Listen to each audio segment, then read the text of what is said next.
Welcome to the feast, I unleash, I'm a motherfucking beast.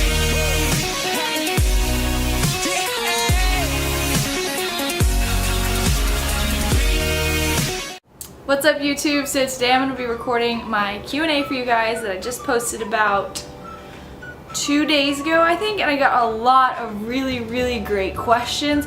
So right now I'm about to head to the gym and get some cardio done. It's an off day. It's Friday, April 14th. I'm just getting some work done. I don't have classes on Fridays. So that's what's going on. And before I go to the gym, I just wanted to give a quick thank you and shout out to the people at Square Bars. So if you haven't heard of Square Bars, this is what the boxes look like. Their product is an organic protein bar, and they're like little squares like this, and they have nuts and sea salt, they have chocolate coconut, they have chocolate mint, which is my favorite, and they were nice enough to just send me out a box to try. And I love Square Bars, one, because they taste good, they're covered in chocolate, every single flavor is covered in chocolate, but they're also really awesome for my really fussy stomach.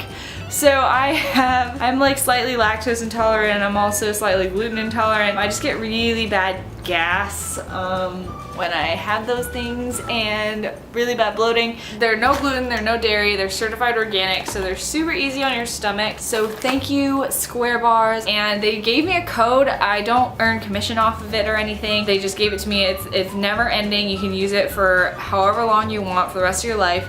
And it's just MarissaRoyFitness for 20% off, I believe, and it'll get you a box for $23.99. If you guys want to try them out, I highly recommend it, especially to my sensitive stomached people out there. So yeah, I'm gonna go do cardio now, and then when I get back, I'm gonna record my Q&A for you guys. What is up, guys? So I'm back from cardio, and this is what a successful cardio session looks like.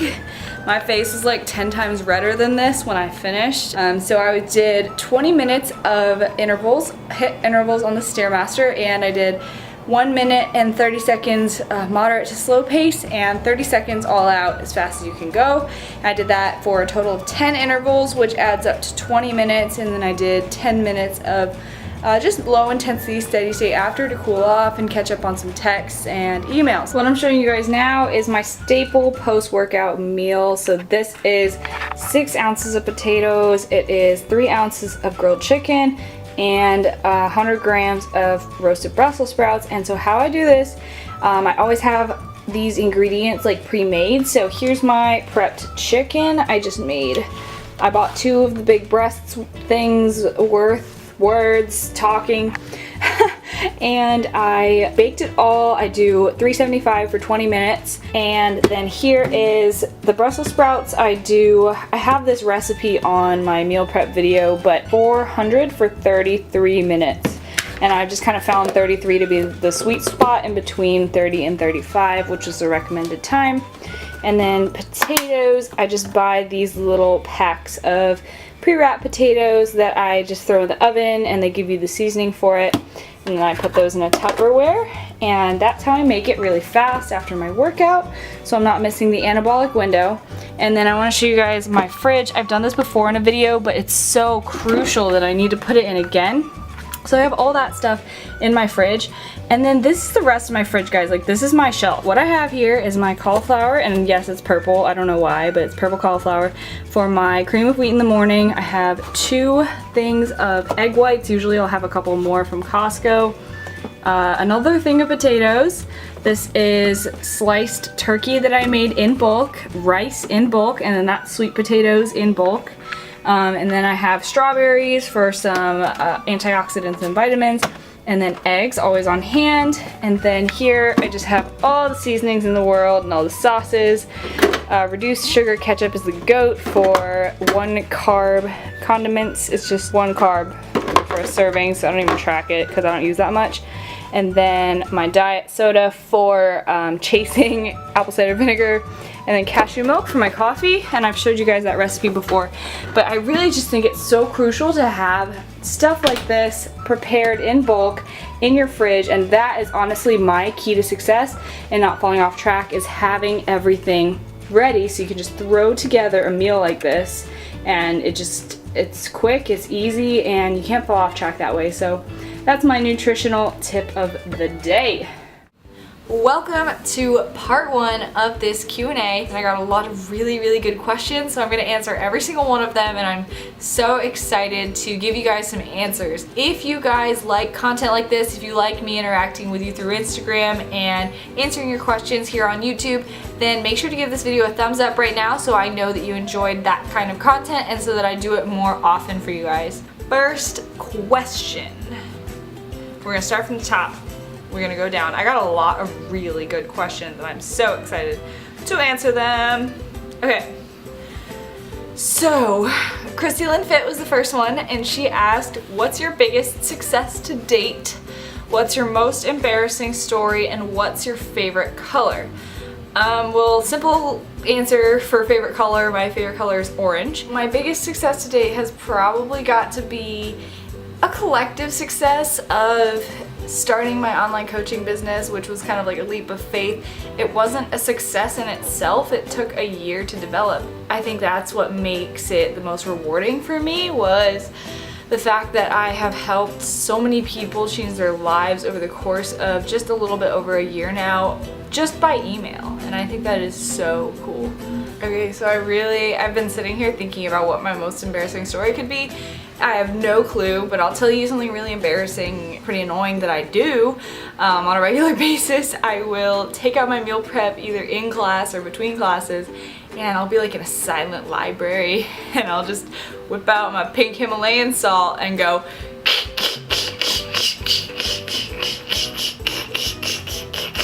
like all over my meal for like 20 seconds, and everyone's looking like, what is that loud noise? And it's me just being a sodium addict, so there's that. K-Fit asked, what's the hardest thing about starting your own business? And also, pick one, boobs, abs, or butt. Butt. Hands down, butt. That is all I want in life, is just a big freaking ass. The hardest part about starting a business is taking the leap of faith, for sure.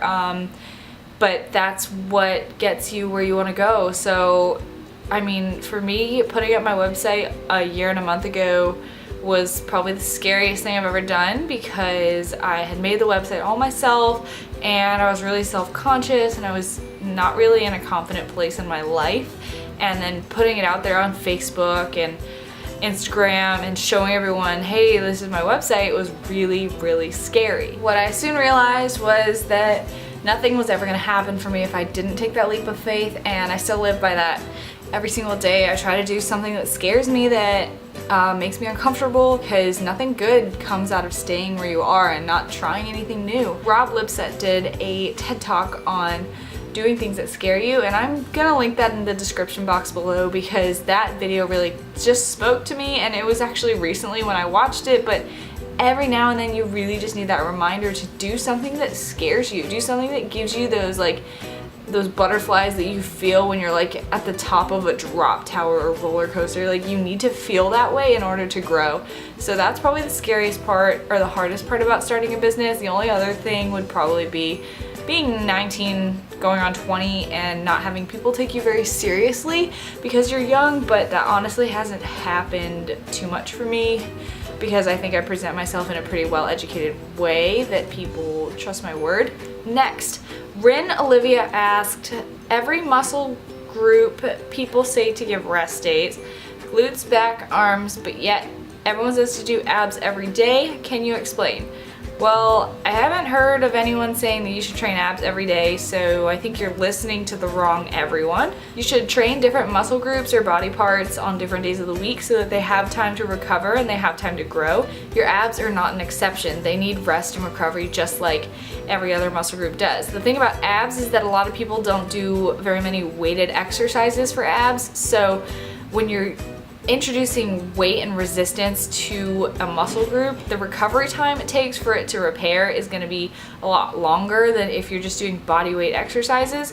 So they're probably referring to the fact that if you're doing a lot like abs every single day, you can recover from that faster if you're just doing some body weight exercises like crunches or leg raises and stuff like that. But I still think it's a good idea to take days off from training abs just like any other muscle group. So if abs are your focus, maybe hit them 3 to 4 times a week, but you do need to give them some rest so that they can grow. Next question, Sean Lifts. He is an OG. We've been following each other for like ever in our fitness journeys. So you're the OG, Sean. But whatever he said, I'm cutting for the first time. It's hard work. The fat is slowly melting away. What was/is your hardest part of dieting down? First of all, congrats to you that you are successful on your cut thus far. Second of all, the hardest part of cutting down for me has got to be the way that I act and the way that my relationships suffer. For me, the only cut that I've done was my contest prep, and that was a very hard cut. That was a very aggressive cut, and it is an extreme. So my energy levels were down the drain. My relationships, I couldn't like go out and do anything. One, because I was too tired to and I didn't want to get out of bed, and two, because I just had so much to do revolving around my workouts, my cardio, and my diet. So for me, it was probably the isolation from social stuff and my relationship suffering. This year, when I do like a smaller cut, like just for me, because I'm not going to be stepping on stage, there's no reason to take it in a drastic way, so I'm definitely going to be working on a more life incorporative cut this summer. Next question, Lisa.Janae.5 asked, how often should you have your macros counted? So I'm going to assume that this means how often should you get your macros adjusted, and that's going to depend on your goal. So if you are cutting, you should adjust your macros every time you hit a plateau. So how do you know if you've hit a plateau? You monitor your average weight every week. So you take your weight every single day, add them up every week, divide by 7, that's your average. If the average doesn't change, you should make an adjustment, whether it be by increasing cardio slightly or by decreasing macros slightly. Key here is gradual, small changes. And then on the other hand, for growing or gaining, it's the same thing. If you hit a plateau and your weight's not going up, or it's even dropping when you're building and trying to gain muscle, then you should make a small adjustment every single time that you hit a plateau with the average weight per week. The scale can fluctuate a lot day to day, and that's why it's so important not to go off your daily weight or one weight per week. You need to weigh yourself 7 days a week, take the average and go by that. And that's what I do with my clients, that's what I do with myself. Works so much better. And then the only other situation would be if you're just maintaining. If your weight is steady and your routine is steady and your macros are in a place where your weight isn't changing and that's what you want, then there is no need to make an adjustment there. So that's the only situation where you wouldn't change anything. If you're just in a maintenance phase and you're happy and you're good with what you're eating, and yeah. M. Robinson 2017 asks, what do you eat when you're craving sweets? This is tricky. I'm gonna change the question a little bit because I don't really crave sweets so much as I do savory. I crave like salty, greasy type food. But basically it just comes down to eating whole, natural, single ingredient foods and eating the foods that make you feel good, because if you get in a habit of eating those types of foods the majority of the time, you're gonna feel a certain way. Like I feel like I'm running and functioning optimally when I eat that way, and when I eat quote unquote bad food, I just like, I feel it in my system. Like it doesn't feel good and my digestion doesn't feel good and everything just kind of like spirals with that. So I mean, I try to just think about that when I'm craving bad food. Like I just think the things that draw the appeal away from those types of foods. Every once in a while it's good to give into your cravings and just enjoy yourself, but when you're trying to be strict and stick to something, then that's what I do. Alexis Brato asked, good workouts for them obliques, and also what food do you eat when cutting and how should I go about this process? Do I have to do cardio in order to see results when wanting to lose fat? That's a good question. So the first one, good workouts for obliques. I really like plank knee up crunches where you're bringing your knees up to the side. I really like Russian twists, and I really like wood chopper ab twists. What food should you eat when cutting? Whatever food you want. Whatever foods fit your macros. That is what I'll always say.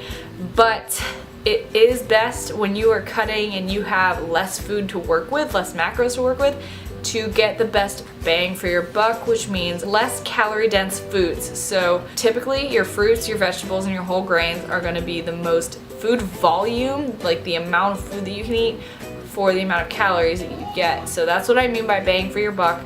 When you're dieting, if you want to stay full and feel full, it's not a good idea to fit something like a Pop-Tart or a donut that's like 15 fat and 30 carb into your macros if it's going to make a huge dent in your macros and leave you starving for the rest of the day. So food volume. And then, do you have to do cardio in order to see results when wanting to lose fat? No, you don't have to. Your cardio and your diet determine your caloric deficit. So if your calories are already in a deficit, then you don't need to do any cardio.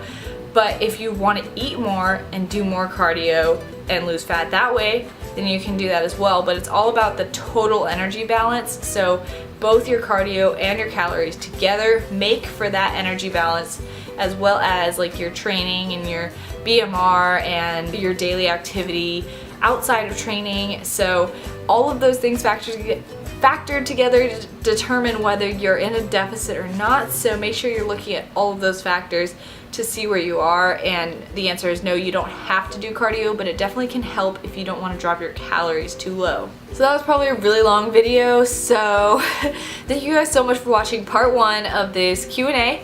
And I hope you enjoyed it. I hope you learned something from it, whether it be from the tidbits at the beginning or from the Q&A. Thanks again for watching, and make sure to tune into part 2 that's going to be coming out next Tuesday to see if your question got answered in the second half of this video. Spoiler alert, I answered every question on the picture, so yes, go watch next week's video. Thank you guys for watching, and I will see you guys in part 2 of this video. Make sure to give this video a thumbs up, like, and subscribe to my channel for more content like this so you don't miss it. All my social media handles are in the description box below, as well as my website for online coaching. So I will see you guys in the next video. Thank you so much for watching. I appreciate you.